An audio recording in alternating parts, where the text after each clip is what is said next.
Bueno, buenas noches a todos. Vamos a ir empezando las jornadas. Estas son nuestras octavas jornadas de la Sociedad de Gastroenterología de este año. El tema que vamos a abordar son alergias alimentarias. Vamos a tener 3 oradores en el día de la fecha. Queremos agradecerle a todos los que están aquí presentes y todos los que nos están siguiendo por Zoom, que en este momento son más de 60 personas que están conectadas, así que muchísimas gracias. Vamos a dar comienzo, va a hablar la doctora Patricia Carbonato, va a iniciar ella. Patricia es gastroenteróloga infantil y trabaja acá en la región, así que bienvenida Patricia, cuando vos gustes empezamos. Hola, ¿qué tal? Buenas noches. Bueno, gracias por la invitación al Comité de Gastroenterología del Comahue y también agradecida por poder, como pediatra, poder interactuar un poco con los gastroenterólogos adultos, con los clínicos, también con los estudiantes y también ojalá que tengamos una buena jornada y aprovechemos entre todos. La idea es estar descontracturados, que todos pregunten, tal vez nos vamos a ordenar. Empiezo yo con generalidades y formas clínicas de presentación, después tal vez Pablo va a hablar de herramientas diagnósticas y termina después Marina presentando casos clínicos y los algoritmos diagnósticos. Para la gente que está en forma virtual, la idea también es tal vez escuchar las 3 disertaciones, tal vez se van acordando de algunas preguntas que van a ir surgiendo y después al terminar todas las disertaciones ahí podemos responder y también intercalar todo lo que sean experiencias. Bueno, nos toca hoy hablar de actualización en alergia alimentaria. Es un tema que interesa tanto a la pediatría como a la gente de adultos, como decimos nosotros. Esta charla la basamos...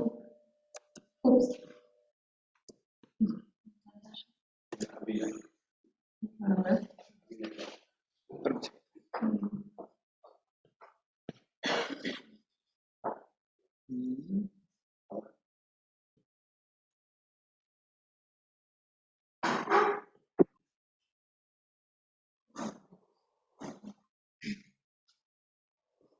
Bueno, vos continuás si querés. No, lo que quiero es avanzar. Ahí está. Bueno, entonces, esta charla, tanto Pablo como Marina, como quienes hablan, tratamos de traer las guías actualizadas, el tema de alergia alimentaria actualizado desde la Sociedad de Gastroenterología de Adultos, desde la Sociedad de Pediatría, desde el Comité de Gastroenterología de la Sociedad de Pediatría, desde las sociedades de la gastroenterología latinoamericana y también la europea de gastroenterología pediátrica y desde el DRACMA, que es el grupo de trabajo de alergistas a nivel mundial. Y como ven, trajimos la última actualización 2023. Bueno, para empezar, la alergia alimentaria la vamos a definir como es una respuesta inmune específica inducida por la exposición a las proteínas de un alimento. Sabemos que cualquier alimento puede causar una reacción alérgica, pero solo unos pocos alimentos pueden desencadenar hasta el 90% de las reacciones alérgicas. ¿Cuáles son esos alimentos más importantes? Bueno, el grupo de los 8, la leche, el huevo, la soja, el trigo, maní, frutos secos, pescados y mariscos. Y fíjense que dentro de los 5 primeros están presentes en absolutamente todos los productos industrializados, ultraprocesados que comemos a diario. Bueno, está bueno diferenciar qué es una intolerancia alimentaria de lo que es una reacción adversa al alimento, de lo que es una alergia alimentaria, ¿no? Las intolerancias alimentarias tienen más que ver con el individuo, la fisiopatogenia y la interacción que tiene el individuo con ese alimento. Generalmente lo que tenemos el ejemplo básico de intolerancia alimentaria es la intolerancia a la lactosa, ¿no es cierto? Que con el tiempo esas lactasas se van perdiendo. En niños es rara el déficit congénito de déficit de lactasa, se va perdiendo a veces en forma transitoria y en el adulto más que nada el déficit de lactasa muchas veces es en forma adquirida a medida que pasa la edad, a la medida que pasa el tiempo en los adultos y muchas veces puede llegar a ser definitiva. Con respecto a las reacciones adversas, esto también tiene que ver no tanto con el individuo, sino con el alimento, muchas veces tiene que ver con la carga de espesante o de colorante, aditivos, y que en gran o en menor medida puede actuar como algún tipo de desencadenar como si fuese una intoxicación alimentaria. Pero muy distinto es lo que hablamos de alergia alimentaria. Alergia alimentaria ya estamos hablando de están mediadas por un mecanismo inmunológico. Antes pensábamos que también era una especie de intolerancia que tenía que ver con el alimento y hoy sabemos claramente que las alergias alimentarias están desencadenadas por un mecanismo autoinmune. También sabemos que las alergias pueden ser mediadas por IgE, no mediadas por IgE y también en una forma mixta en donde se entrelazan los caminos que desencadenan estas reacciones.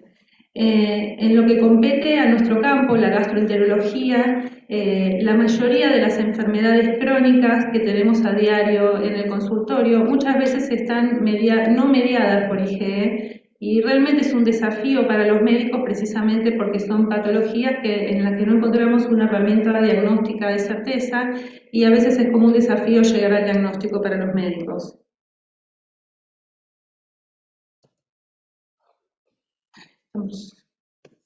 No quiero avanzar.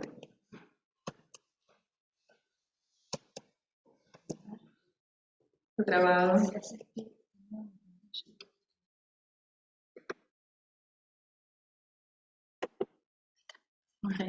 Bien. Bueno, sabemos que como toda enfermedad crónica hay factores predisponentes, está la base genética, están los factores ambientales desencadenantes, tiene que ver también lo que sería el lumen, la luz del intestino y también todo lo que sea la mucosa del intestino, la permeabilidad, cómo actúa esa barrera intestinal. Y todo esto también va a tener injerencia en lo que hoy tanta importancia le damos, que es la microbiota. A su vez, esa microbiota va a estar determinada por factores muy prematuros que tienen que ver con cada individuo, la forma de nacimiento, si fue por un parto normal o fue por cesárea, o si fue prematuro o no, si estuvo internado, si recibió antibióticos. Si tomó lactancia materna en forma exclusiva, si se alimentó con sucedáneos de la leche materna, y todo eso va a condicionar de inicio una microbiota en los pacientes que claramente va a marcar como un printing en donde eso va a ser así el resto de la vida y uno puede tener distintas interpelaciones, distintas actitudes en las cuales con pequeños gestos tal vez podemos hacer ciertos cambios y mejorar esa microbiota, que seguramente tiene que ver con mejorías en la forma de vida y seguramente tiene que ver con distintas formas o mejor forma de alimentación. Bueno, APLB para nosotros los pediatras es alergia a la proteína de la leche de vaca. Es una de las enfermedades crónicas más frecuentes que tenemos en la infancia, junto con el asma, la rinitis alérgica y el eczema tópico. La APLB es la más común, siempre es la que más pensamos. Tiene una prevalencia de hasta un 7% menores de un año y también vale recalcar que aparece en adultos y hasta en un 3% de la población adultos lo podemos diagnosticar.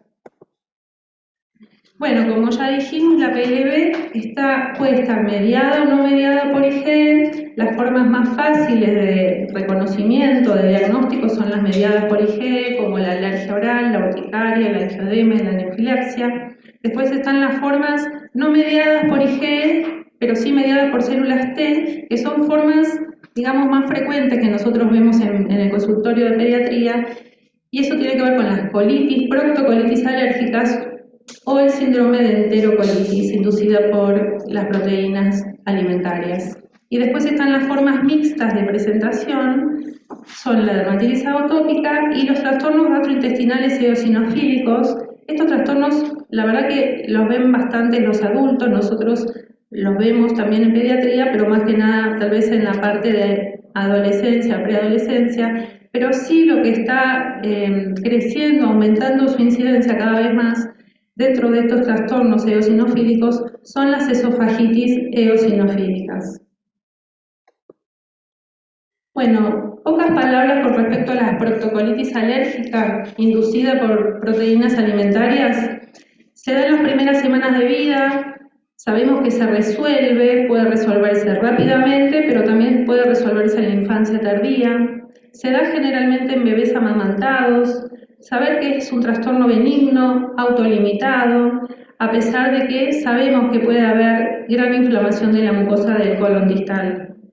Tiene presencia de sangre en las deposiciones, hay hematoquesia, y siempre hay que alentar a que esa mamá siga con la lactancia materna, más que nada en las formas leves, sin compromiso de otros órganos. Ya en las formas clínicas severas o prolongadas en el tiempo, generalmente 4 semanas, ahí consideramos la exclusión de la proteína de la leche de vaca en la dieta de la madre que amamanta, o si el bebé está consumiendo un sucedáneo de la leche materna, o sea, una fórmula artificial, esa fórmula se cambiará por una fórmula terapéutica que después, bueno, vamos a explicar si va a ser una hidrolizada extensa o una fórmula a base de aminoácidos. Bueno, también tenemos otra forma de presentación que es el síndrome de enterocolitis inducido por proteínas alimentarias. Esto lo vemos en chicos más grandes, en la infancia. Por ser no mediada por IgE, no aparece inmediatamente tras la ingesta del alimento. Se caracteriza por emesis prolongada, repetitiva en el tiempo. Después aparece letargo, puede aparecer palidez. Después aparece la diarrea, que inclusive tiene moco y hasta puede tener sangre. Y muchas veces estos pacientes pueden debutar o ir empeorando en su evolución de una forma muy severa, simulando una sepsis. Sabemos que no es una anafilaxia por no tener un compromiso respiratorio ni tampoco en piel. Y lo más importante y lo más difícil de ver es que estos pacientes que debutan de esta forma, a veces tan severa, también tiene que ver con la frecuencia con que está en contacto con el alergeno y la dosis. Por eso a veces es tan difícil de diagnosticar. Lo que sí sabemos es que resuelve a las 24 horas de haber ingerido el alimento. Por supuesto, el tratamiento es la exclusión del alergeno y el diagnóstico sería la exclusión y el posterior desafío oral, en tanto y en cuanto el paciente lo permita, ¿no? Que no haya una relación riesgo-beneficio que sea peligrosa. Con respecto a la esofagitis eosinofílica, es una forma de presentación exclusiva en el esófago. Su incidencia, como ya dije antes, está aumentando. La vemos en niños, la vemos en la infancia tardía, la vemos en adolescentes y cada vez más la ven los adultos. En los lactantes y los preescolares, en los niños, generalmente los síntomas son como una enfermedad por reflujo, pero también hay que sospecharlo en pacientes que tienen rechazo o aversión a los alimentos. Cuando el niño es más grande, lo más importante, más allá de los signos o síntomas que puede tener con respecto a sospechar una enfermedad por reflujo, son la disfagia. La disfagia es la molestia al tragar. Pueden tener también odinofagia, que es dolor al tragar. Y más que nada, estos pacientes pueden debutar directamente con impactación alimentaria. ¿Cómo pensamos o qué cosas nos cuentan los pacientes? ¿Cómo se manifiestan? Bueno, a veces comen con trocitos pequeños, a veces comen lento, ayudándose con agua, tragan agua cada vez que degluten, evitan alimentos con cierta textura, generalmente las texturas más rígidas, más sólidas. En niños pequeños a veces sienten que los padres notan que están comiendo y que saltan, y eso lo logran, o sea, eso lo hacen para, tras la deglución, poder ayudar al paso del bolo. Aumenta la sospecha diagnóstica de estos pacientes cuando hay antecedentes personales de asma, dermatitis atópica, rinoconjuntivitis alérgica, si tienen antecedentes de sensibilización a ciertos aeroalergenos, si existe una alergia alimentaria mediada por IgE detectada, si hay antecedentes en familiares de primer grado de atopía, si hay antecedentes de esofagitis eosinofílica y también como un dato tal vez no menor, pero tal vez inespecífico totalmente, que es la eosinofilia en sangre periférica. Bueno, estos pacientes que se presentan con esta clínica, obviamente se les indica una endoscopía. Las endoscopías en los menores pueden ser inespecíficas, simplemente con edema de mucosa, como si fuese una esofagitis leve, pero también tiene bastantes signos característicos que pueden ser esos surcos longitudinales propios de la inflamación que va avanzando, y en pacientes que sigue avanzando esa inflamación y cuya evolución natural de la enfermedad puede llevar a una fibroestenosis, a veces se ven como estos surcos transversales que se llama traquealización, y es típica de los pacientes que fue avanzando la enfermedad, ese esófago se fue volviendo cada vez más rígido, se fue remodelando. Seguramente estos pacientes van a debutar con mucha disfagia o inclusive con impactación del alimento. El diagnóstico se hace tomando biopsias de todos los tercios del esófago, y el diagnóstico se hace explicándole al anatomopatólogo que es necesario hacer el recuento de los eosinófilos, que el diagnóstico lo da cuando son más de 15 eosinófilos por campo de gran aumento. Bueno, y en la literatura en los últimos tiempos fueron cambiando las opciones terapéuticas. Por supuesto, retirar el alergeno va a ser el tratamiento de base, ¿no? Lo que realmente va a mejorar a ese paciente. En los últimos años se han intentado distintas dietas de restricción. Al principio, hace un par de años, se indicaba sacar 8 alimentos, después sacaban menos, porque realmente las dietas de restricción son muy difíciles de cumplir, la adherencia es poca a través del tiempo, a veces porque con ciertas dietas restrictivas uno logra tal vez no ingresar micro y macronutrientes esenciales, y también porque pueden conducir a trastornos de la conducta alimentaria. Entonces, en las últimas publicaciones, lo ideal es intentar sacar 2 alimentos. Los alimentos que más frecuentemente se excluyen de entrada son los lácteos y el gluten, y esto ha logrado una eficacia del 40%. Eficacia terapéutica significa no solamente mejoría de los síntomas, sino también con control endoscópico después de la inducción, con cierto tiempo de tratamiento, hacer endoscopías de control y controlar fehacientemente que haya remisión histológica. Si el paciente no mejora, ahí sí se excluyen 4 alimentos, que ahí sí puede ser el grupo del huevo y de las legumbres, entre ellos también algunos sacan la soja, y con esto se ha visto una eficacia del 57%, ya digo, de remisión clínica, pero también histológica en el tiempo. Y si esto no responde, bueno, también se han intentado sacar 6 alimentos con una tasa de eficacia mayor del 76%, pero bueno, ahí está el problema, que sostener estas dietas tan restrictivas en el tiempo realmente no se logran cumplir. Otra posibilidad, y más que nada en los adolescentes, que a veces uno les quiere indicar dietas y es difícil que hagan estas dietas, más que nada sostenidas en el tiempo, otra posibilidad terapéutica son los corticoides tópicos deglutidos.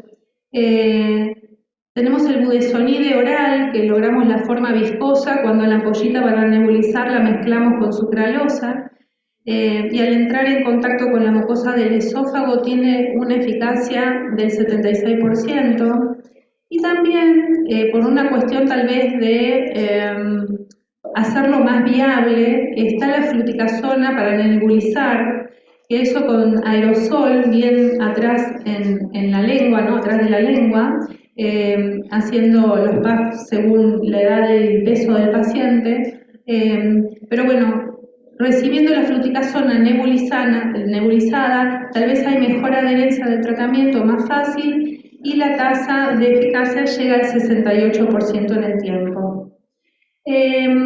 Puede haber existencia de enfermedad por reflujo o coexistencia de enfermedad por reflujo cuando hay esofagitis eosinofílica, pero sí lo que se hace, lo que se cumple, es indicar inhibidores de bomba de protones en forma empírica, más allá de que haya una enfermedad por reflujo asociada, porque los inhibidores de protones, de bomba de protones, tienen una acción antiinflamatoria, estimulan los TH2, los linfocitos T helper, y de alguna forma entonces inhiben la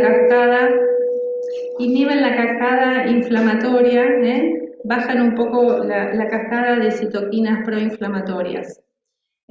Por último, cuando el paciente evoluciona mal o directamente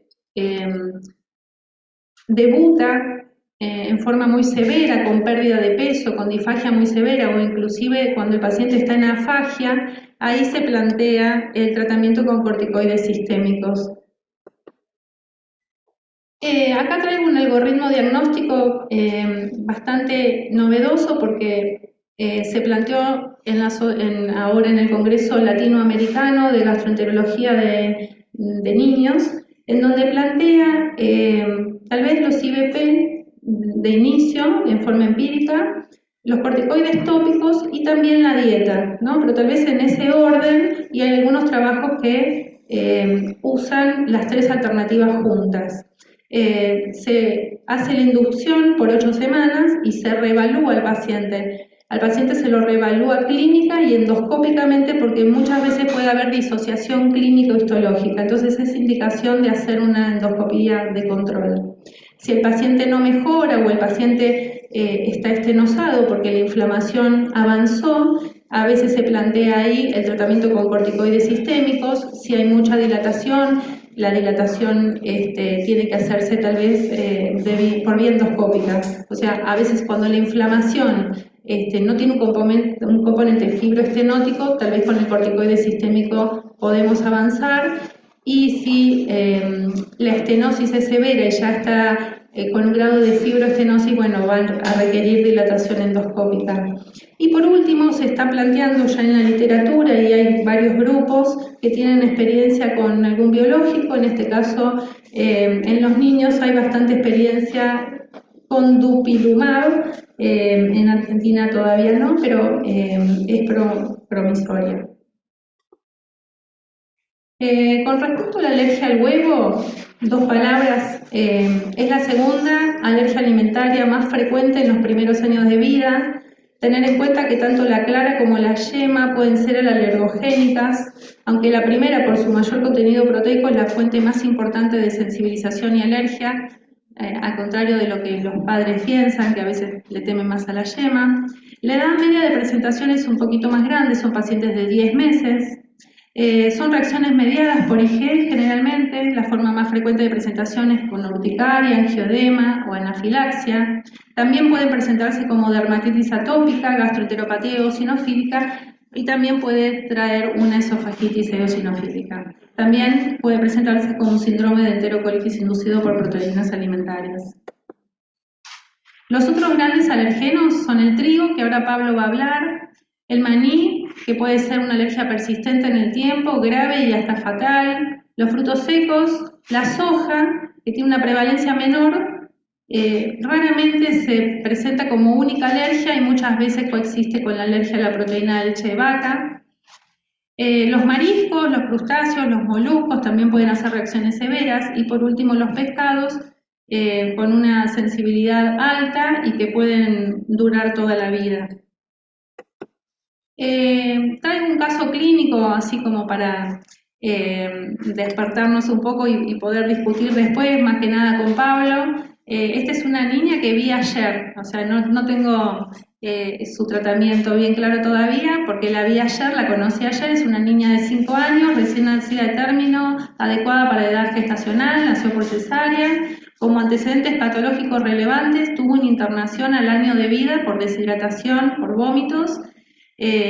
Manifestó acidosis metabólica, presentó acidosis metabólica, se sospechó sepsis, se descartó etiología infecciosa, se hicieron estudios y se descartó enfermedad metabólica.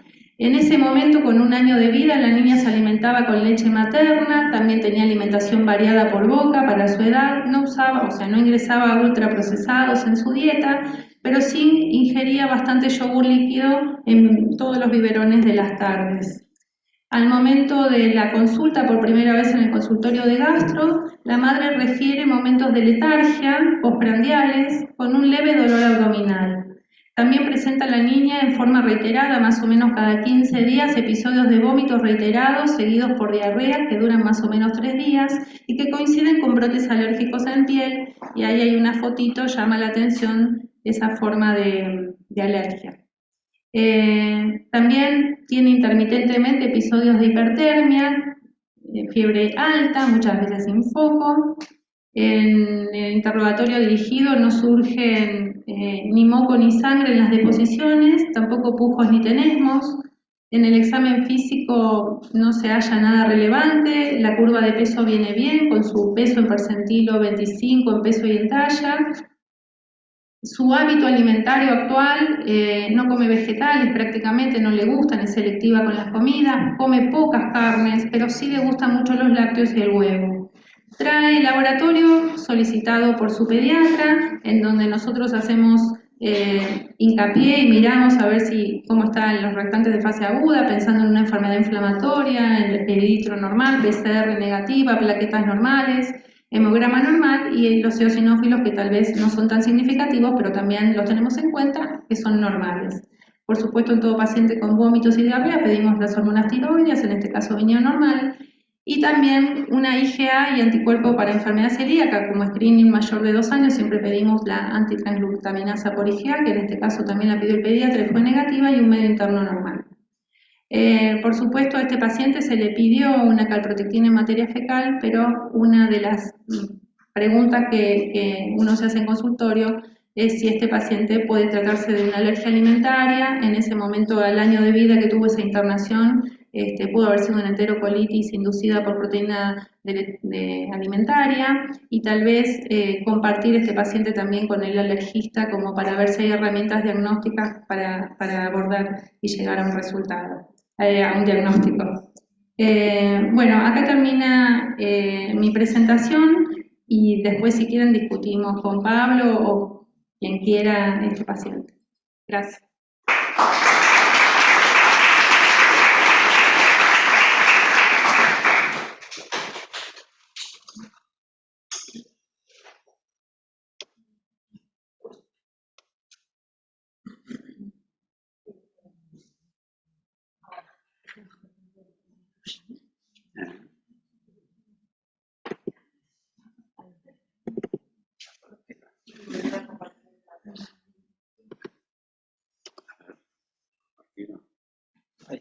Listo. ¿Lo cierro? Vamos un poquito. No quiero detener. Y ahora. Esta, ¿no? Está bien, perdón.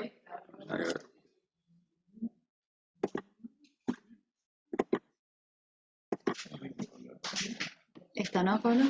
Está abierta también. Sí, pero es esta. ¿Por qué? Hace poco hay dos, ¿eh? Sí. Yo abrí una, esta es la que yo abrí. Sí, es esta, pero la tengo que abrir desde acá, tengo que poner compartir pantalla. Ahí está. Bueno, aprovecho de presentarlo a Pablo. Doctor Pablo Fasano, es especialista en medicina interna y especialista en alergia e inmunología, y el que va a continuar con esta charla. Hace clic desde acá para ir pasando. Bueno,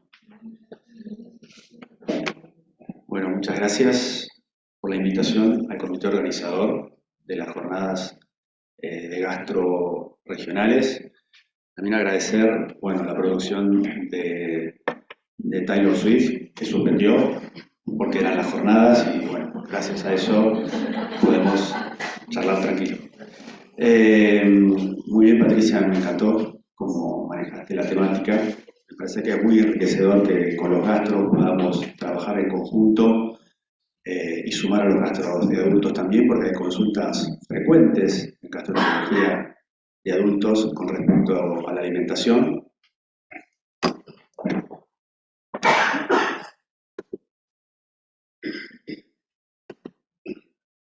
Bueno, dentro de los alergenos que habitualmente generan respuestas de alergia, por supuesto que está la proteína de leche de vaca, ¿sí?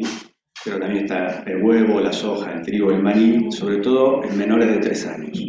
Y en adultos Generalmente son el pescado, los mariscos, frutos secos, frutos rojos, tomate, kiwi, banana y otros, que no son los alimentos primarios, son los secundarios que llamamos nosotros, pero tienen su grado de frecuencia.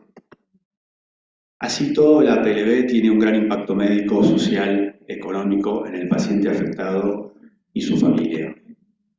¿Cuáles son los factores predisponentes del recién nacido? Siempre cuando hablamos de alergia hablamos de una enfermedad que está condicionada a la genética. Entonces los antecedentes familiares y personales de anatomía son los que están en primera plana. Un aparato digestivo inmaduro, eso favorece el paso de los antígenos a las células mucosas intestinales, en los enterocitos. La acidez basal está reducida, el primer mes de vida, tiene niveles bajos de inmunoglobulina A, que sería el primer soldadito de la inmunidad adaptativa que estaría presente en la mucosa intestinal. A menos edad hay más permeabilidad intestinal, hablando de esta interacción de barrera, tanto de barrera intestinal como de barreras inmunológicas.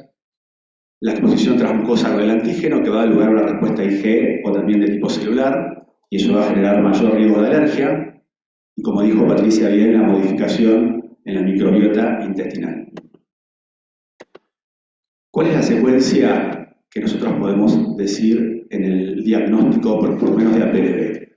Primero que todo, el nivel de atención primaria es muy importante, sobre todo cuando los síntomas son leves. El pediatra o el médico de familia es importante en este momento, porque es el que puede hacer el diagnóstico, ¿sí? Porque es el que sospecha, puede hacer alguna prueba, puede evitar el alimento 15, 30 días, si sospecha, obviamente, que es a través del mecanismo IgE, hace la prueba y después hace la contraprueba, y eso puede llevar a confirmar o a descartar el diagnóstico, y generar un tratamiento y un seguimiento, y ayudarse también con nutrición infantil. Pero cuando tenemos un cuadro mucho más complejo, con síntomas moderados, severos, cuando son mecanismos mediados de hipersensibilidad de tipo graves, como puede ser la anafilaxia u otro, es necesario, y que no mejoran con la dieta de exclusión, es necesario que vean un especialista en alergia o un gastro infantil. ¿Cuáles son las manifestaciones clínicas? Bueno, ya lo dijo bien Patricia, están los IgE mediados, los no IgE mediados y los de origen mixto. Yo voy a hablar un poquito de los mediados, que es lo que más nos toca a los alergistas, que son las reacciones de piel, las anafilaxias, las reacciones respiratorias. Bueno, las no mediadas son las que habló Patricia, y las mixtas ya sabemos que son las dermatitis atópicas, que también es, digamos, una presentación muy frecuente de la alergia alimentaria. Las gastroenteritis y las gastritis eosinofílicas son muy importantes, la esofagitis. Y dependiendo del tiempo que transcurra entre la ingesta y la aparición del síntoma, vamos a hablar de reacciones inmediatas, que aparecen de minutos o dentro de las 2 horas de la ingestión del alimento. Es la que vamos a llamar las IgE mediadas. Y las retardadas entre las 48 horas a pocas semanas después de su ingestión.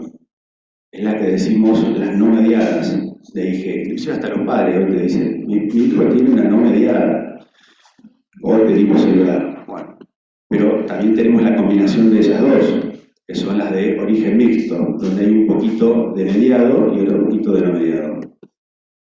¿Cuál es el rol del alergista acá? Bueno, primero que todo tener una sospecha clínica, como cualquier médico.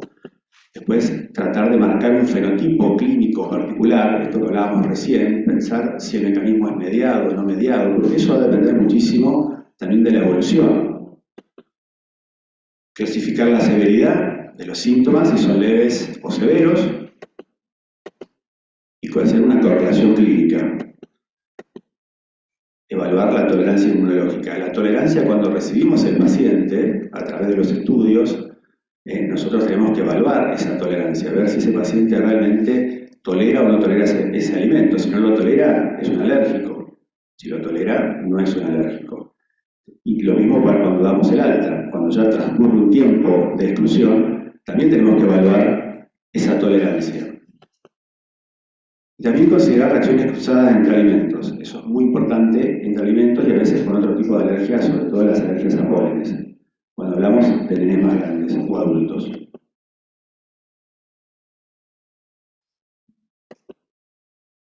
Bueno, como he dicho antes, las formas severas y las reacciones de hipersensibilidad las debe ver el especialista en alergia.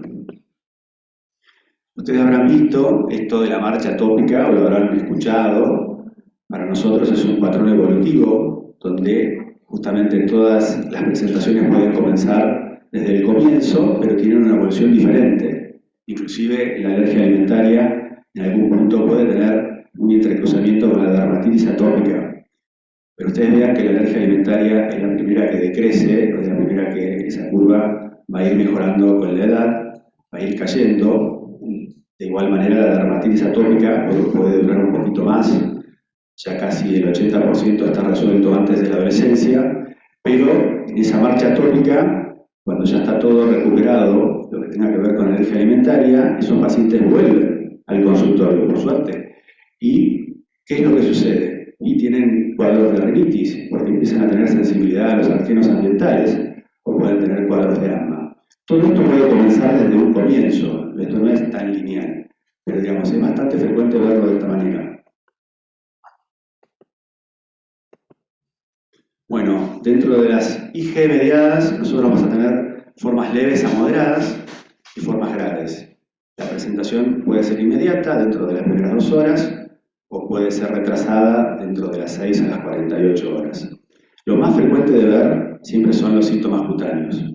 Eritema, urticaria, angioedema, síndrome de la alergia oral, y bueno, y los síntomas gastrointestinales que rondan cerca del 30%. Todo lo que dijo Patricia, vómitos, diarrea, dolor abdominal.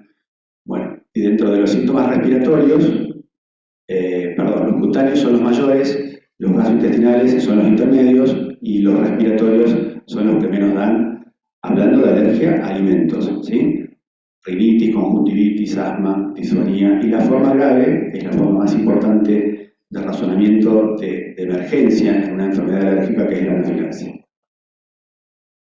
Pero no existen síntomas ni signos patognomónicos de APLB o de alergia alimentaria, y el diagnóstico diferencial va a depender de los órganos afectados.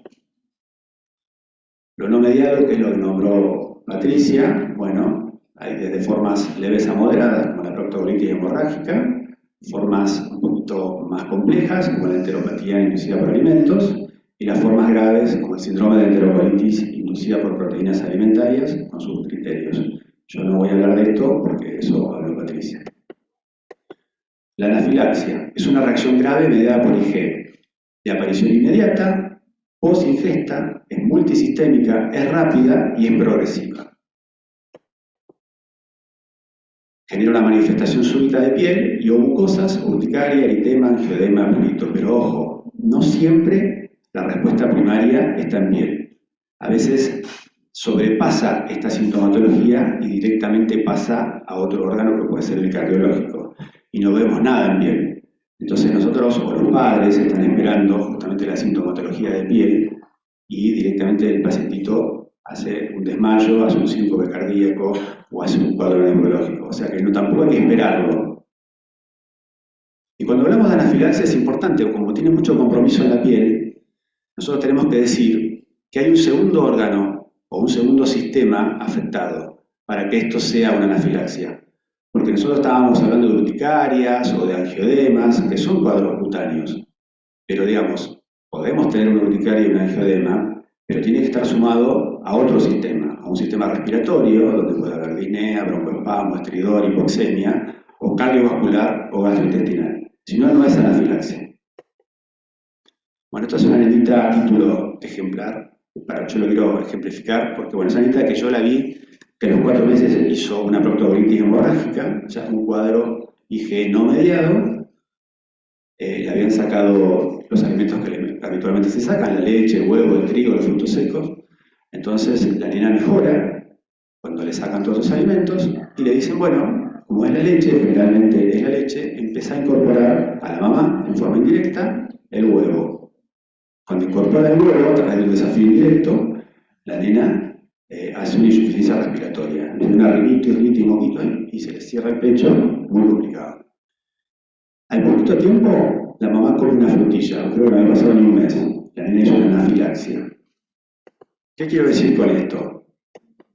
Que no hay que ser tan categórico a la hora de decir, este es un proceso IG mediado, este es no mediado. El no mediado siempre va a ser no mediado. No, no es así.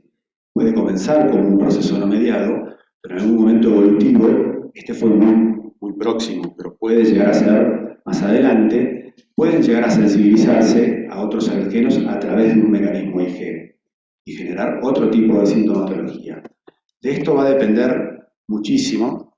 Bueno, se me fue para atrás. Bueno, había dado positivo la frutilla, la leche, el huevo, un montón de cosas en el PIP test. Esto es lo que quiero yo transmitir, porque a veces nosotros somos categóricos. Decimos, bueno, esto es todo. No.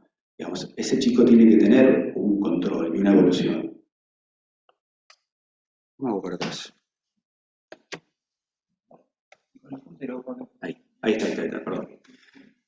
Bueno, hablando de los mecanismos IgE, tenemos el asma y la rinitis, ¿sí? Que es un poco frecuente en la alergia alimentaria, pero generalmente se da en pacientitos que tienen sensibilizaciones múltiples, ¿sí? Eso da un asma persistente infantil, inclusive cuando tienen sensibilidades obviamente a otros alergenos como los alergenos ambientales. También puede suceder secundaria a la inhalación de la proteína leche de vaca, y eso da reacciones graves. La inhalación del vapor de leche de vaca hirviendo en niños que tienen antecedentes de anafilaxia puede ser un problema. O por la lactosa de los inhaladores.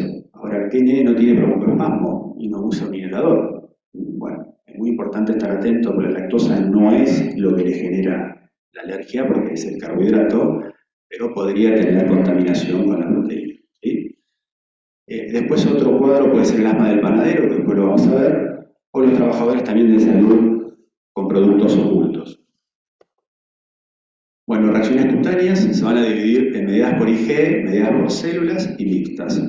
Las por IG, urticaria, angioedema, eritema, prurito. Mediadas por células, la dermatitis de contacto y la dermatitis herpetiforme en personas que tienen antecedentes, se me quiere ir, antecedentes de enfermedad celíaca.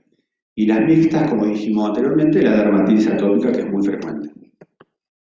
La urticaria, bueno, ya dijimos que es mediada por IG en orden de frecuencia, obviamente por ingesta de alimentos.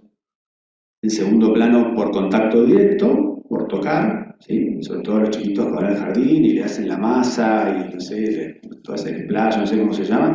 Bueno, que puede tener trigo, que puede tener contaminación con leche, o por inhalación.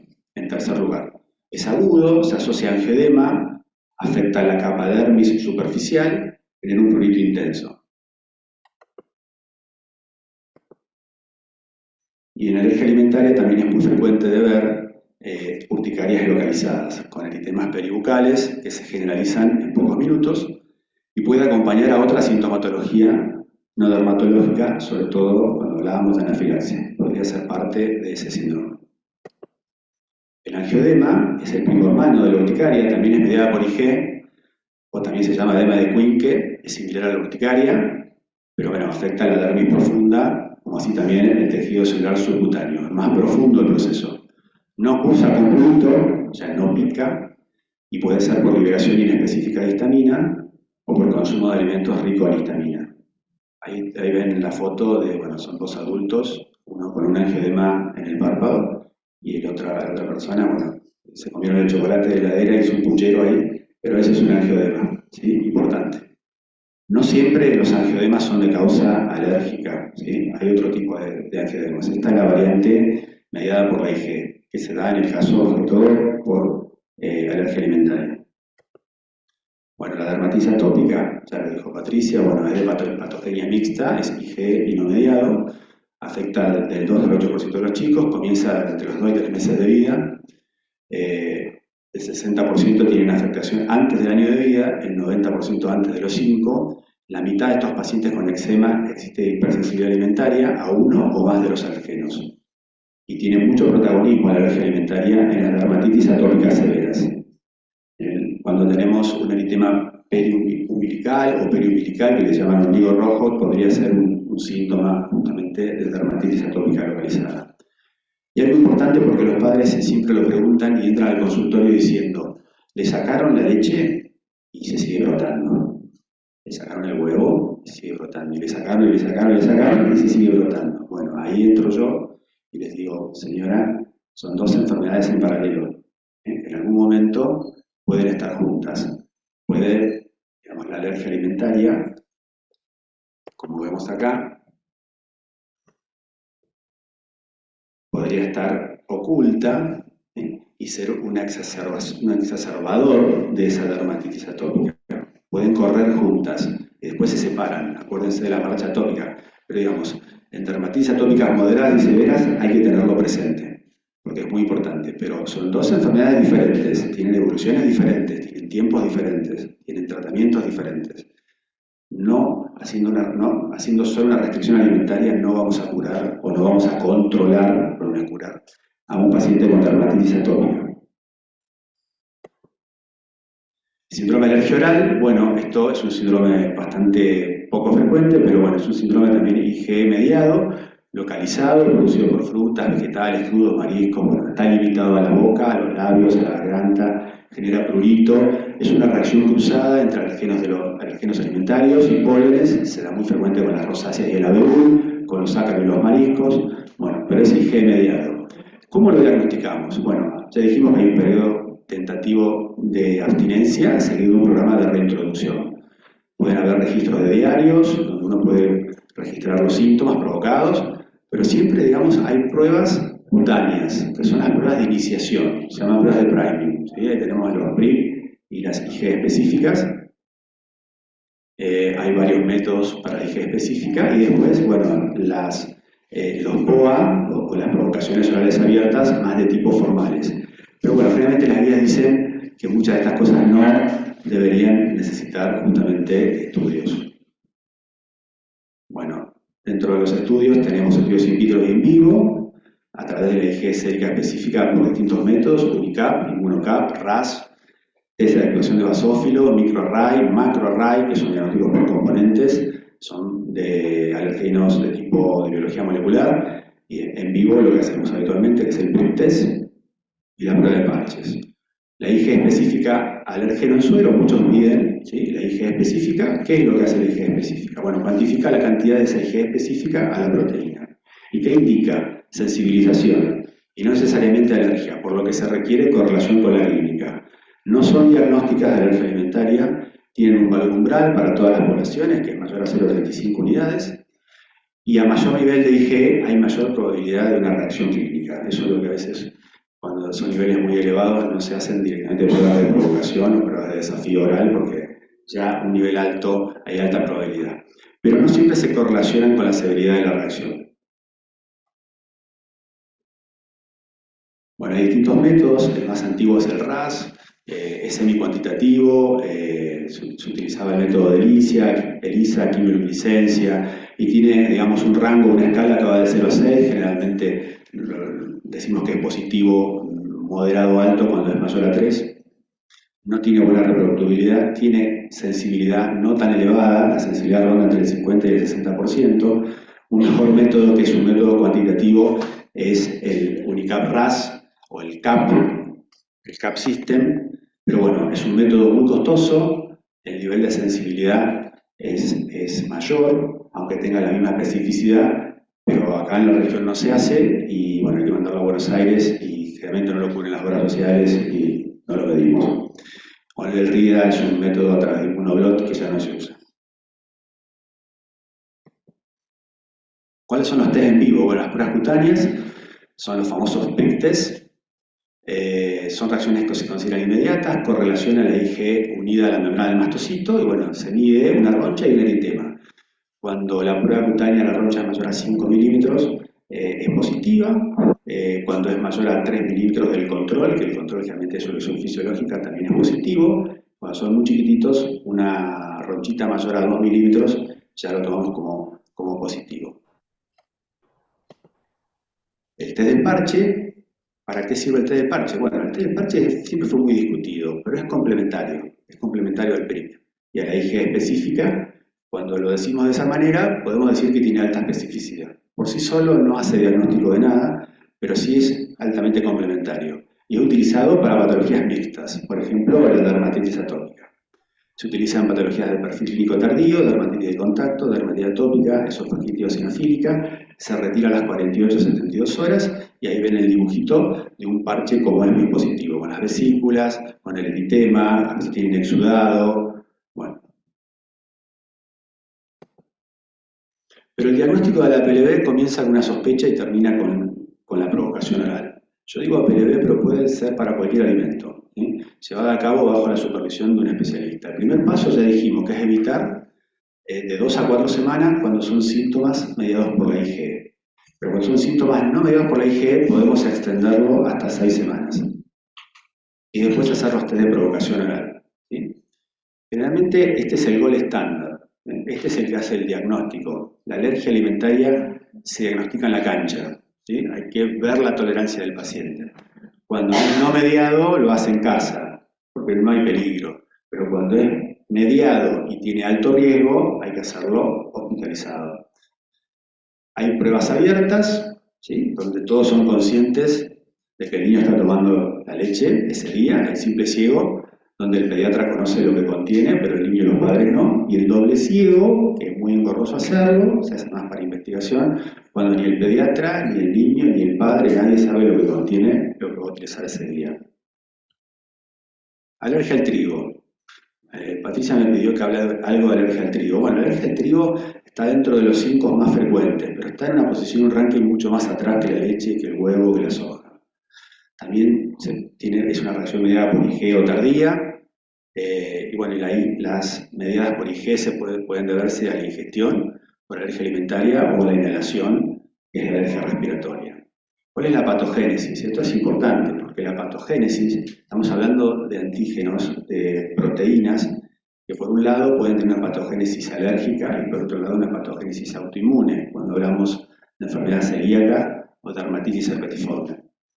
La alérgica, bueno, la alergia alimentaria al trigo mediada por IgE, que es, por ejemplo, la anafilaxia por trigo dependiente del ejercicio, y las no mediadas. La alergia respiratoria o alergia a guasma del panadero y la alergia cutánea, que es la de contacto. Estos serían los alergenos del trigo. Los alergenos del trigo se evalúan de acuerdo a la solubilidad. Los que son solubles en agua son las albúminas, en soluciones salinas las globulinas, en alcohol las gliadinas y en ácidos álcalis las gluteínas. Todas podrían generar en algún punto sensibilidad alérgica, inclusive la anafilaxia inducida por el trigo. Las más clásicas son las albúminas y las globulinas, pero las gluteínas también pueden generarlo, las gliadinas también pueden generarlo, pero bueno, estas que son solubles en alcohol y en ácido son justamente importantes en la patogénesis de la enfermedad celíaca. Bueno, la fisiopatogenia acá muestra 2 pasos, que es la sensibilización como primer paso, ¿sí? Siempre, digamos, el paciente tiene que reconocer, él tiene una capacidad genética, pero no tuvo la exposición, necesita esa exposición en los ojos a través de productos horneados de trigo, la exposición nasal a través también de productos horneados, la exposición oral a través de la ingesta, o la exposición en la piel a través del contacto, por ejemplo, en cosméticos. Pero siempre va a depender de la genética de esa persona, del microbioma de esa persona, de los factores del medio ambiente, los contactos que pueda haber tenido, como por ejemplo con sustancias detergentes, y eso va a generar una respuesta T-helper-2, que va a ser la IgE mediada, que es la dependiente, digamos, de la respuesta alérgica mediada por la IgE.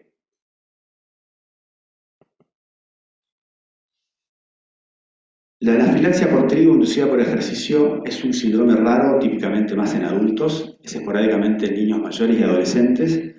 Las reacciones anafilácticas aparecen de 10 a 60 minutos post ejercicio, habiendo consumido el alimento de 10 minutos a 4 horas antes del ejercicio físico aeróbico. En estos pacientes hay una IgE específica para este alergeno que se llama tri-alfa-19 omega-5 gliadina, sumándole la ingesta que contiene trigo más el ejercicio aeróbico posterior a la ingesta se genera la anafilaxia. Hay otros alimentos que lo inducen.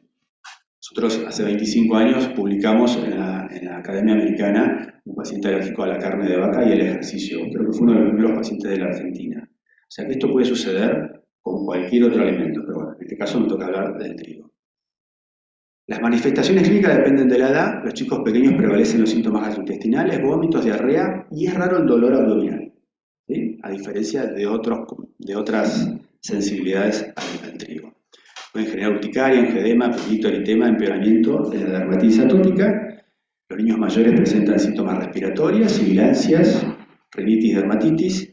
Los adolescentes y los adultos es más frecuente la anafilaxia. Y no suele observarse en lactantes. El asma del panadero. Bueno, el asma del panadero es un asma por exposición a la harina, directamente a la harina, en los pulmones, y los pulmones esos se afectan en relación a esa exposición. La inhalación es de alfa-amilasa y de tripsina. Esto no es lo mismo que el alérgico al polen del trigo. Estamos hablando de otro tipo de alergia. Esta es una alergia más de tipo, o una enfermedad, o un asma más de tipo ocupacional. ¿Sí? El 8% de los pacientes, luego de trabajar 2 años en el lugar, pueden tener este nivel de sensibilidad y generar este tipo de enfermedad. La frecuencia de la alergia al gluten no inhalado es del 0,4 al 0,5 y la frecuencia de sensibilización al gluten por RAS positivo es mayor al 3%. Muy poco, es muy bajo. Entonces, el diagnóstico sí o sí se hace por la prueba de provocación bronquial o las pruebas de challenge, los desafíos. Y es importante tener claro cuando llega un paciente al consultorio que te dice yo le tengo alergia al trigo o me pasa algo con el trigo, obviamente se prenden las alarmas y sobre todo si es adulto decimos, bueno, tenemos que conocer las otras entidades para hacerle una devolución, porque si no, si todo es alergia al trigo, no. Existen otras entidades como la sensibilidad al gluten, gluten-trigo, no celíaca. ¿Sí? Dos palabras que voy a decir. A diferencia, digamos, de la enfermedad celíaca y de la alergia al trigo, más que todo es una respuesta de tipo innata, no es de tipo adaptativa. Adaptativa significa que hay todo un sistema de inmunoglobulinas o de células T. Es otro tipo de respuesta y la respuesta no se da solamente al gluten, también se da a los carbohidratos, ¿sí? A los famosos FODMAPs y los fructanos. ¿Sí? Entonces, los estudios recientes plantearon la posibilidad de que además del gluten, otros componentes de los granos, incluidos los inhibidores de la amilasa de tripsina, los ATI y los carbohidratos de cadena corta fermentables, que son los famosos FODMAP que tanto se habla, pueden desencadenar síntomas. ¿Sí? De hecho, digamos, acá está la fisiopatogenia donde interactúa la inmunidad innata, bueno, hay una activación intestinal y hay una activación extraintestinal, lo que hace pensar de que hay un sistema inmune, no es solamente una intolerancia. La intolerancia, digamos, podría ser más a los carbohidratos, porque hay un déficit en la absorción de estos carbohidratos, pero hay una activación del sistema inmune. Y estos son trabajos que hablan de complicaciones o asociaciones. Hay muchas enfermedades de las cuales hoy se habla que pueden generar, digamos, el gluten, como algunas enfermedades reumatológicas, la condritis anquilosante, la fibromialgia, las manifestaciones neurológicas, la glutenataxia, las neuropatías por gluten, la encefalopatía. Bueno, no voy a hablar de esto porque se va a hacer muy extenso. Pero la autoinmunidad es muy importante. La tiroiditis de Hashimoto están altamente relacionadas justamente con esta presentación clínica. Y hay que tenerlo en cuenta, inclusive hay anticuerpos antinucleares positivos que disminuyen su positividad o desaparecen cuando hacen la dieta de restricción. Estos son los síntomas más frecuentes de esta enfermedad. Presenta una variedad de síntomas gastrointestinales y extraintestinales y bueno, es importante también estos dolores de panza repetidos y molestias que generan un síndrome de intestino irritable sensible al gluten o al trigo. Terminando. Resumen en 2, como yo digo, tener presente siempre las guías mundiales para abordar de manera integral la orientación sobre el diagnóstico y la terapia de todas las formas de APLB y otras alergias alimentarias, pero siempre dar mérito al juicio clínico y a la experiencia del profesional individual, porque esto no es tan lineal. Las guías generalmente son muy lineales, por eso les mostré ese pequeñito caso clínico. Siempre escuchar a la familia y al paciente, trabajar con las interdisciplinas afines, hacer un seguimiento continuo en todo el proceso, tanto en el diagnóstico y tratamiento, y acompañar con mucha paciencia y tiempo. Y dar un valor agregado al trabajo en equipo multidisciplinario. Muchas gracias.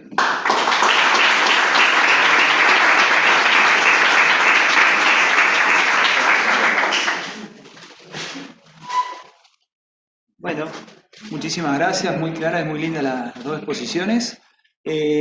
Ahora vamos a hacer un espacio cortito, si alguno tiene alguna pregunta para hacerle tanto a Patricia o a Pablo, de acá del auditorio, y después, ahí María Ángela ya vas, y si alguien tiene, de los que están a través del Zoom, ¿Tiene alguna pregunta? Hay una que ahora la vamos a hacer en un ratito, pero si alguno tiene inquietudes o alguna duda, que la escriba y nosotros la pasamos por acá, por favor. María Ángela, ¿quieren?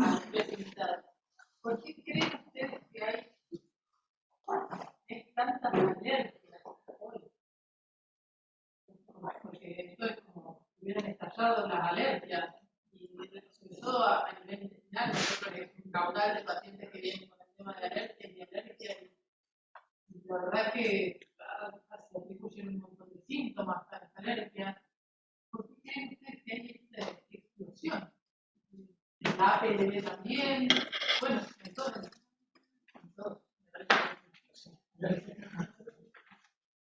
Bueno, primero supongo que la pensamos, la conocemos más, ¿no? Y sí, claramente en el mundo son enfermedades crónicas emergentes.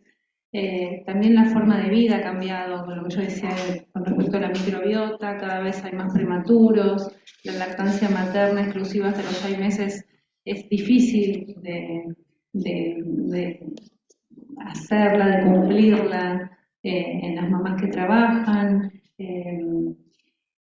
Lo que comemos, prácticamente todos los alimentos industrializados contienen proteína de leche, huevos, soja, maní. La verdad que cuando se indica la dieta de restricción a las mamás que amamantan o a los niños que tienen que hacer la dieta, se les hace muy difícil comprar algo industrializado. Tienen que comer prácticamente todo bien casero. Y es difícil la adherencia al tratamiento, pero bueno, ahí nos damos cuenta también la forma en que vivimos, la forma en que comemos.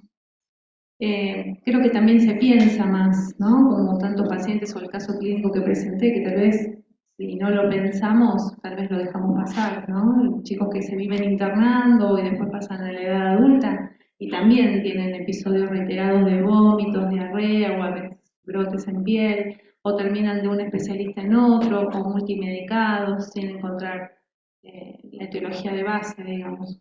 Creo que estamos en la medicina avanzando, estamos cada vez sabiendo más, y bueno, ese es el camino, no sé, Pablo. Sí, lo que quieren. Pero hay más información. Entonces hay más búsqueda. Hay información en los medios, en las redes. Vení acá, se te escucha. Hay más jornadas, hay más eventos. Hoy se habla mucho más de la alergia alimentaria. Yo hace 20 años cuando llegué hablaba de alergia alimentaria y realmente tuve algunas discusiones, inclusive con referentes de acá, los cuales no consideraban que existiera. O sea, no existía la alergia al trigo, era imposible de pensarlo. Todo lo que dijo Patricia es así como lo dice ella, es tal cual. Digamos.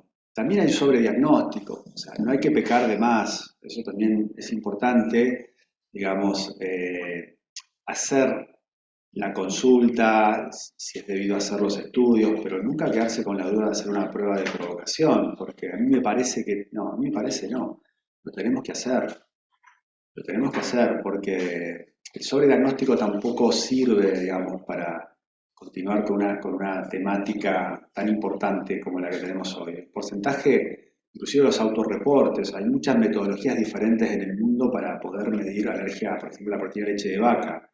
Entonces, cuando hacen el DRAGMA, ese paper que mostró Patricia, justamente ellos sacan un extracto de todos y ven que también hay mucho sobrediagnóstico y no toman la metodología de todos los países y de todos los estudios porque hay estudios que están mal diseñados. Dan el 15% y cuando hay estudios que dan el 0,6, el 0,9 y el 1. Ahí, ese es el más coherente.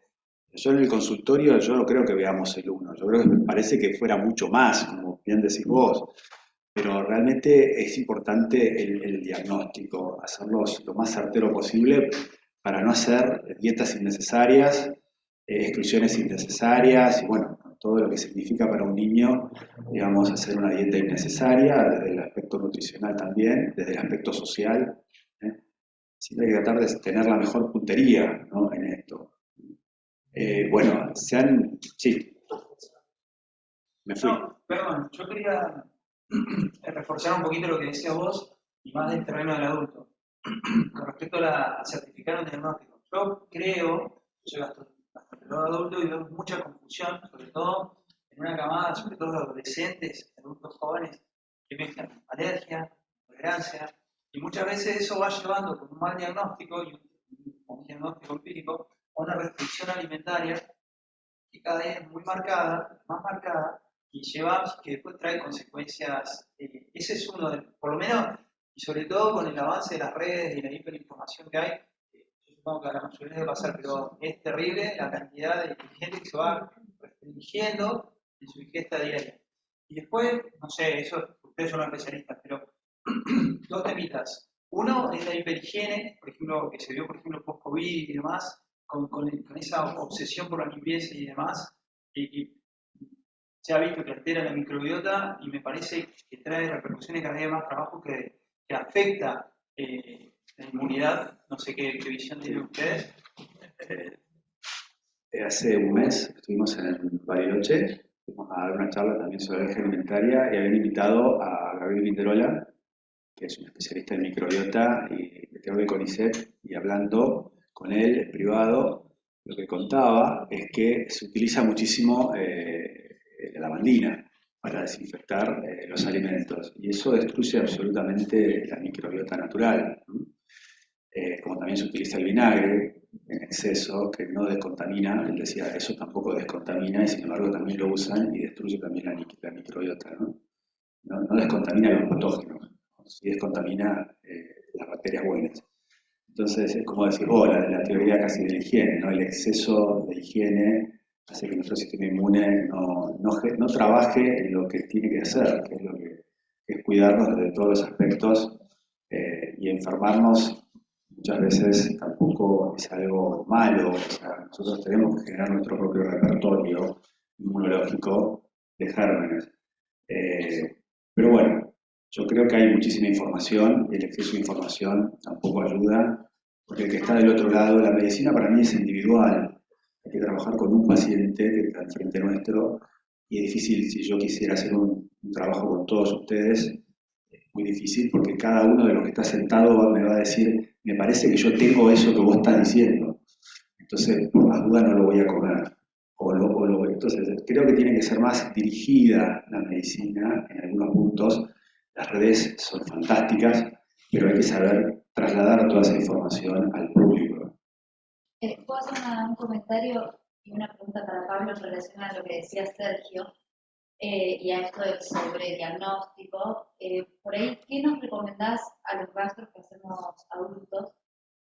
Porque es típica que viene un paciente al consultorio y te dice, yo creo que soy alérgico al trigo, o porque cuando como harinas tengo síntomas digestivos, como y me hincho y me broto la piel. ¿No? Típica, quiero que me estudies para descartar algo alérgico. ¿Cuál es tu recomendación hacia nosotros? ¿Qué podemos sacar del interrogatorio o qué podemos pedir en el laboratorio que pedimos de rutina para descartar celiaquía? ¿Qué otra cosa podemos pedir? Como para decir, bueno, este paciente te lo tengo que derivar. Bueno, primero descartar las otras entidades, la enfermedad celíaca y el síndrome, digamos, de sensibilidad al trigo-gluten, ¿no? Ustedes creo que tienen cuestionarios, hacen la prueba del aliento, ¿no? Hay cuestionarios determinados, y bueno, irlo llevando al paciente a la posibilidad de que podría ser alérgico como diagnóstico diferencial, no pensarlo como primera instancia en un adulto. En un niño sí, salvo que tenga la anafilaxia inducida, que eso es muy visible. Pero con lo gastrointestinal es más difícil, porque las intolerancias son representaciones más de los adultos que de los chicos, ¿sí? Aunque se están viendo cada vez más intolerancias en los chicos, pero digamos, primero que todo ubicarlo en el lugar en el que representa el adulto, diagnosticar las otras posibilidades y como última posibilidad sospechar de una alergia alimentaria. Si pedís un laboratorio con IgE, y no, digamos, la afección gastrointestinal no va a ser IgE mediada generalmente. Como yo decía ahí en la charla, el dolor abdominal es el menos frecuente en la alergia al trigo, es más frecuente en la sensibilidad al gluten y obviamente en la celiaquía.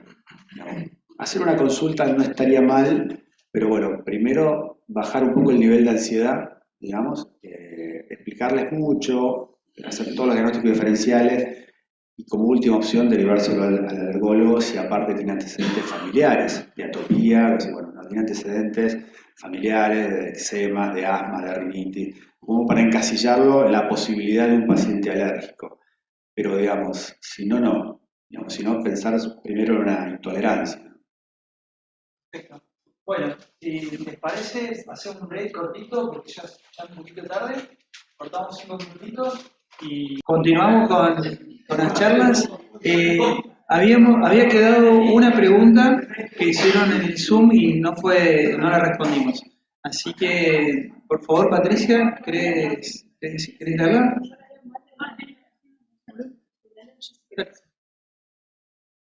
De la doctora Miriam Solé, la primera pregunta, bueno, excelente disertación, y dice, los episodios de fiebre aislados y reiterados, ¿los asocian a posible alergia alimentaria?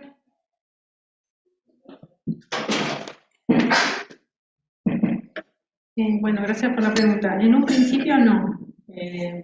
Por eso, bueno, planteé al paciente como me llamaba la atención sus reacciones en piel, pero bueno, como primer diagnóstico, la enfermedad inflamatoria intestinal, por eso se le pidió de inicio una calprotectina en materia fecal, sabiendo que hoy las enfermedades inflamatorias emergentes también, cada vez más frecuentes, inclusive en menores de 6 años, que son las Berry.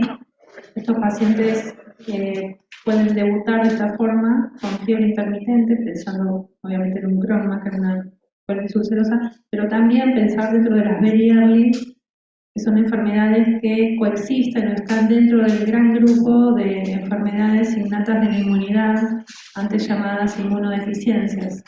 Así que cuando tenemos un paciente menor de 6 años, que también podemos pensar una enfermedad inflamatoria, de repente también interconsultamos con especialistas en inmunidad, como para estudiar un poco más al paciente. Pero bueno, primero esperamos la calprotectina. La verdad que fiebre, presentación así intermitente, pensando en alergia, solamente me hace un poco de ruido. Lo estoy hablando acá con Pablo, tampoco es algo que lo asociamos, pero bueno, también hay que ver si esos episodios de hipertermia elevada, como refiere la madre, realmente se dieron, en qué contexto, si realmente no tenían foco o si tenían. Pero bueno, si está buena la pregunta, obviamente también la hacemos desde el consultorio y antes de iniciar una dieta restrictiva, lo primero que se hizo fue solicitar una calprotectina en materia fecal.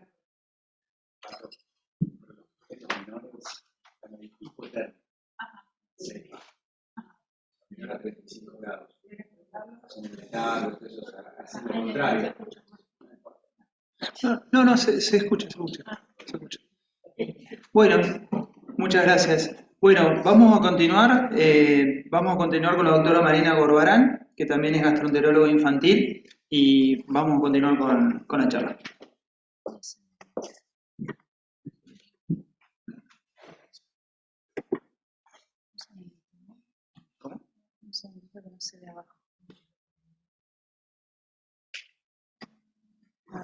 Empezá y ya me fijo. Bueno, gracias por la invitación. Y bueno, la idea de esta charla es mostrar cómo nos manejamos nosotros en el consultorio a través de casos clínicos. No es un María, que no se ve la pantalla. Ah, bien. Si querés, anda a hacerlo con eso.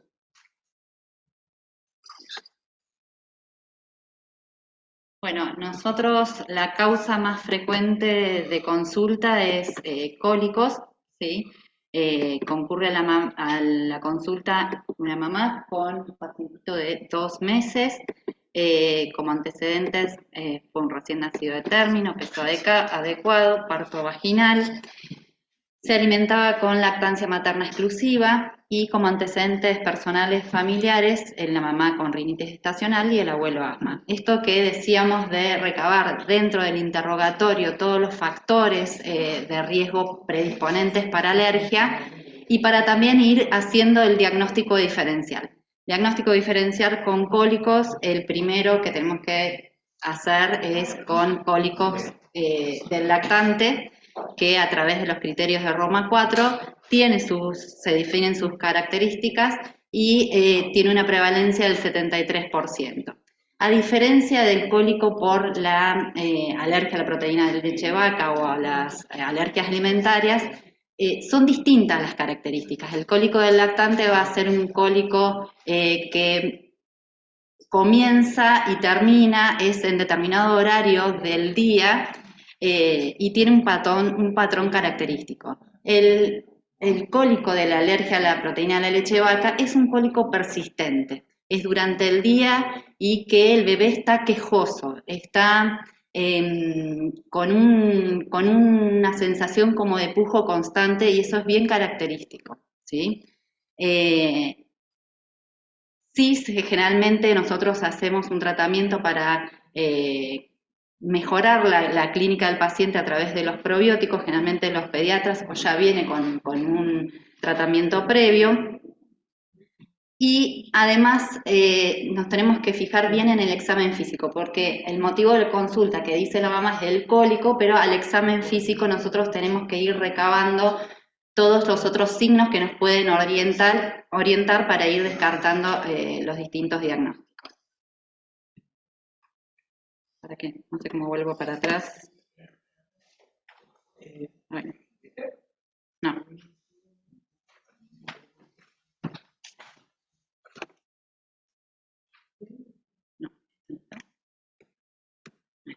Otra más. Bueno, acá observamos que no solamente es el cólico, sino observamos la distensión abdominal, ¿sí? Que muchas veces las mamás dicen es normal, está siempre así y no lo atribuyen como algo patológico, ¿sí? Entonces ahí en el examen físico también vemos, al palpar el abdomen vemos si está tenso, no necesariamente tiene que ser un abdomen agudo, sino te das cuenta que hay, generalmente el abdomen de los bebés nosotros lo palpamos y metemos los dedos y como que amasamos la panza. En este caso, este bebé tiene el abdomen más globuloso y nos cuesta la palpación profunda. Y es típico, yo tenía acá un videito donde mostraba el tema de la irritabilidad y el pujo constante que hacen estos bebés, ¿sí? Que yo les digo que se retuercen hasta tomando el pecho. Hacen como, yo les digo que son como contorsionistas y hacen un ruido como un gremlin. Es bien característico que cuando le vas diciendo a la mamá, ellos se sienten identificadas con esto porque es realmente la forma de hacer el diagnóstico diferencial. Ante este paciente que tenemos que está alimentado con lactancia materna exclusiva, la indicación como prueba diagnóstica es indicarle la dieta libre de lácteos a la mamá durante 2 a 4 semanas. Nosotros generalmente, la literatura dice 2 a 4, con Pablo estábamos viendo también que hasta 6 semanas podemos notar que cuesta notar un cambio. Hasta que se adapta la mamá a la dieta, también puede persistir con síntomas durante ese periodo. Se hace sí o sí el diagnóstico con la reincorporación de los lácteos como para ver si se reproducen los síntomas o no, y a partir de ahí, si se reproducen, hay que indicar 6 meses de dieta o hasta que el bebé cumpla el año de acuerdo a lo que sea primero. Si no mejora, ahí tenemos que, en el caso de atención primaria, derivar al especialista porque se puede sospechar una alergia alimentaria asociada. Como dijimos antes, el gol estándar es la prueba de provocación, ya que al ser síntomas tan subjetivos y la percepción de los padres muchas veces, y está descrita que es 10 veces mayor a lo que se confirma por el test de provocación. El caso clínico 2 es un bebé que comienza con un cuadro agudo, ¿sí? Concurre a la guardia con antecedentes de vómitos que aumentan en las últimas 2 horas. El examen físico se presenta con regular perfusión periférica, el abdomen está globuloso, distendido, había disminuido de peso, las mucosas estaban semihúmedas, presentaba también al examen una dermatitis generalizada y anitis con perianitis. Requiere internación con hidratación parenteral, se hemocultiva y dentro de todo el laboratorio fue de bajo riesgo, que es lo que fue descartando las otras causas. Como antecedentes, es un pretérmino, nacido por cesárea, internado en neonatología por hiperbilirrubinemia, estaba alimentado con lactancia materna y fórmula por falta de progreso de peso. Acá también, como dijimos antes, dentro del interrogatorio vamos sumando factores de riesgo para lo que es la alergia a la proteína de la leche de vaca, antecedentes familiares positivos. La dermatitis y la anitis, que nosotros decimos que es característica, es, además de las deposiciones ácidas que pueden causar esta dermatitis, tiene afectación del tronco y del rostro, más allá de la costra láctea que puede aparecer en los bebés, es una dermatitis descamativa, que esto también nos indica, nos orienta al diagnóstico. Hay que hacer diagnóstico diferencial, seguramente ahí en la guardia, en la internación, con infecciones gastrointestinales, urinarias, sepsis, trastornos metabólicos por el tema de los vómitos y la deshidratación. En chicos más grandes, ya dijimos, con enfermedades malabsortivas como enfermedad celíaca y otras enteropatías, fibrosis quísticas y reacciones adversas a los alimentos, como ya mencionaron antes. En este caso, que es una alimentación mixta, además de la dieta de exclusión de la madre, hay que cambiar la fórmula. En las formas leves moderadas vamos a indicar el tratamiento con fórmulas que, de acuerdo al hidrolizado que tengan, va a ser la indicación, ¿sí? La leche entera tiene la proteína intacta, ¿sí? Y a través de un proceso de desnaturalización y de centrifugación y hidrólisis va disminuyendo el peso molecular. Ante menor peso molecular, menos alergenicidad, ¿sí? Hasta llegar a la fórmula de base de aminoácidos, que es la más hipoalergénica, ¿sí? En estos casos se indica para formas leves moderadas los hidrolizados extensos. Los hidrolizados parciales, ¿sí? Que son las fórmulas HA, no estarían indicados en las alergias alimentarias, ¿sí? El hidrolizado extenso o las formas graves, o cuando no hay respuesta a los hidrolizados extensos, las fórmulas con base de aminoácidos. Esta fórmula también está indicada en los casos de anafilaxia que nombró Pablo y que están relacionadas con las alergias alimentarias. Las alergias alimentarias múltiples, cuando ya hay más de un alergeno involucrado, ya sea el huevo o el trigo o frutos secos, ya también está indicado lo que es esta fórmula de base de aminoácidos, ¿sí? La esofagitis eosinofílicas, las gastroenterocolitis o, como dijimos antes, la falta de respuesta a hidrolizados extensos y que ya pongan en riesgo de desnutrición al paciente. Las formas leves a moderadas se puede hacer la provocación que habíamos dicho abierta y, como dijo Pablo, las formas graves debe ser en internación bajo control clínico. O bien, ya si hay una mejoría, se lo asume como alergia alimentaria y por un periodo de 6 meses no se plantea hacer el desafío previo, ¿no? En cuanto al reflujo, nosotros estamos viendo en el consultorio que el reflujo es una de las causas más es una de los síntomas más frecuentes de alergia alimentaria también. Y tanto de la sociedad de la europea como la norteamericana postulan comenzar, antes de continuar con los estudios del reflujo o la medicación con IBP, hacer una prueba diagnóstica de estas 2 a 4 semanas con hidrolizados extensos si están con tratamiento con alimentación mixta y en los lactantes amamantados la dieta de exclusión. No se recomienda en tratamientos de alergia los hidrolizados parciales, que habíamos dicho, las fórmulas libres de lactosa, ¿sí? Las fórmulas antirreflujo ni las de otros mamíferos, que antes sí se usaba mucho en Córdoba el tema de la leche de cabra cuando no estaban disponibles estas fórmulas especiales, ¿sí? Pero se ha visto que hay mucha reacción cruzada con lo que es la proteína de la leche de vaca.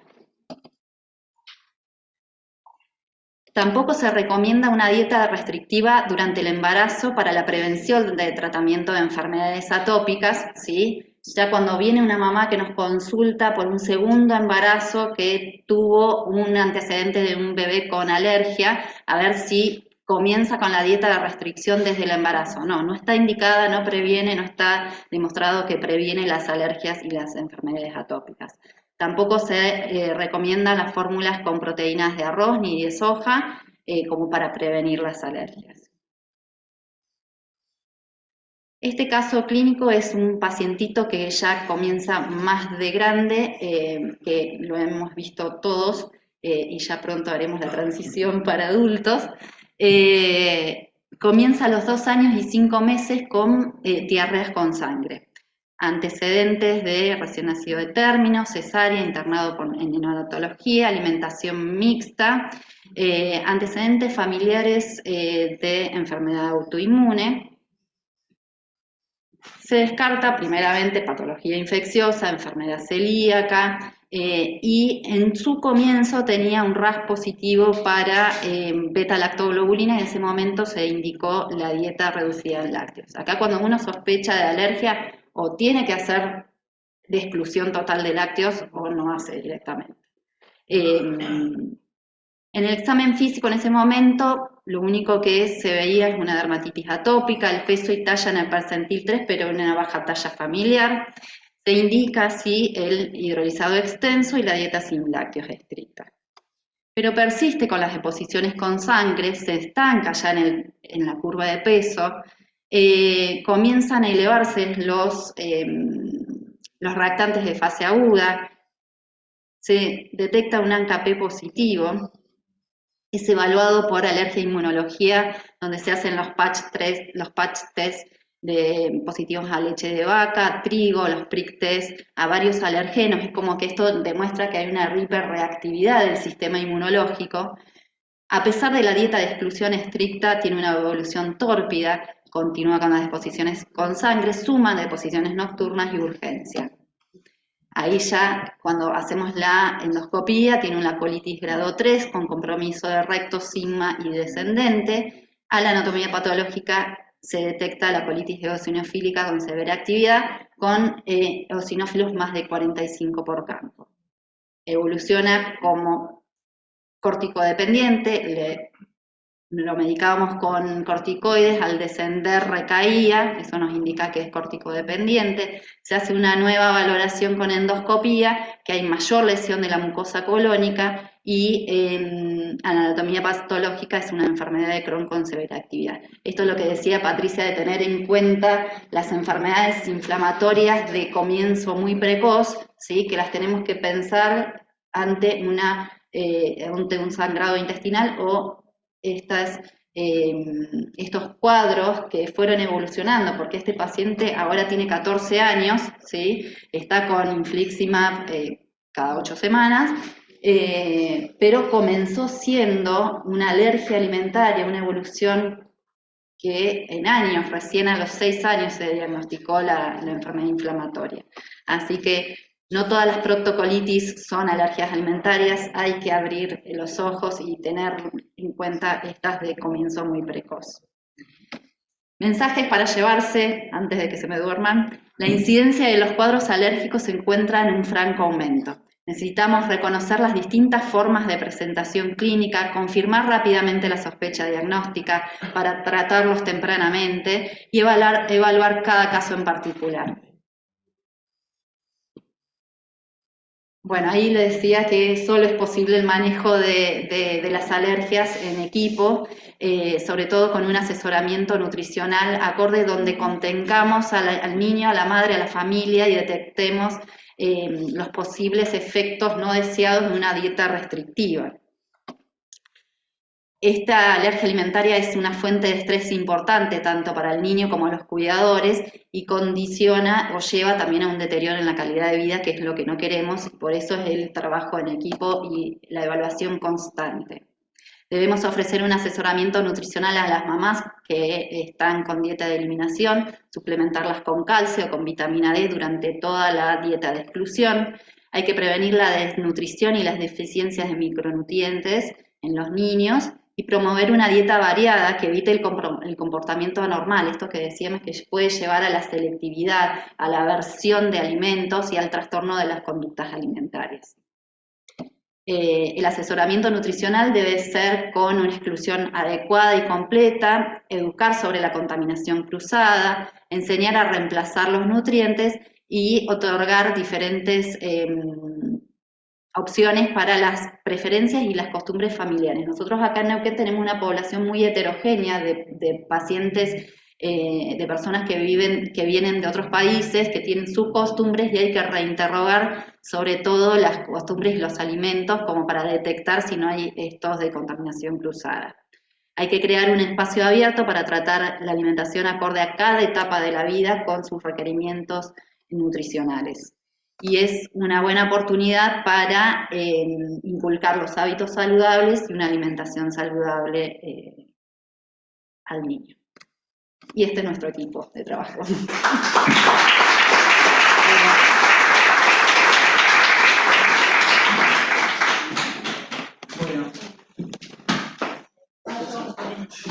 Bueno, muchísimas gracias a todos. Muy interesante la charla. Los tres, muy claro todo y creo que es muy útil para todos nosotros esta interacción con las diferentes miradas y especialidades. Así que bueno, agradecerle a los tres docentes que vinieron, agradecerles a todos los que han venido. Me hubiera gustado que por ahí hubiera más preguntas y porque cada uno seguro se va con un montón de dudas. En virtud del tiempo, vamos a ir cortando acá, me parece. Así que bueno, agradecerles, cortito, avisarles que la última jornada que vamos a hacer de la Sociedad de Gastro va a ser el 1 de diciembre, va a ser una jornada, esta vez va a ser cerrada para los gastroenterólogos y todos los socios de la Sociedad de Gastroenterología de Comahue, así que después les vamos a estar dando más información, pero va a ser el 1 de diciembre en un lugar que les vamos a ir avisando y va a tener algunas cosas en particular esa reunión. También quería agradecerle al Laboratorio ViLife, muchísimas gracias. Obviamente que gracias a ustedes se nos facilita todo esto, y el Laboratorio Casará que también participó. Así que bueno, gracias a todos.